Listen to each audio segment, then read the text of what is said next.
টিয়া যখন ফেসবুকের পেজ চালাইতে চালাইতে খাইতে গেছে তখন ভিড়ে গেছে খাওয়ার পেজ লাগাইতে। আজকে দেখাবো কিভাবে পেজ লাগাইতে হয়। তো ভোর রাতের ফজরের নামাজ পড়ে চলে গেছে কানসার বাজারে, আব্বাস বাজারের পাঞ্জরে পেজের হাটে।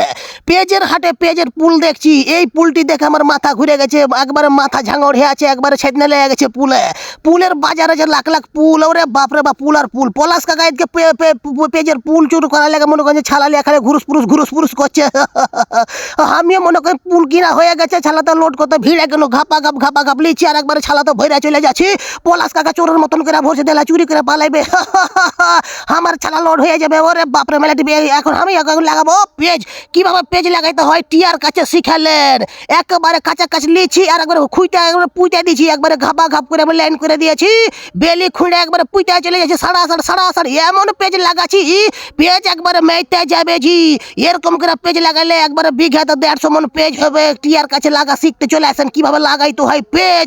আমি মনে করি যে সকল কাজের অলরাউন্ডার টিয়া। এমন কোনো কাজ নাই যে দুনিয়াতে পারে না, সব কাজ টিয়া পারে। ওরে বাপরে বাপ, এমন পেজ লাগাচ্ছি সারা বছর পেজ খেয়ে আলবো না, জি বহু বেটে এলে যাবে কিন্তু আমি আলবো না। এমন পেজ লাগাচ্ছি একবারে যারা পেজ লাগাইতে চান চলে আসেন টিয়ার কাছে। ও হো রে বাবা রে বাবা।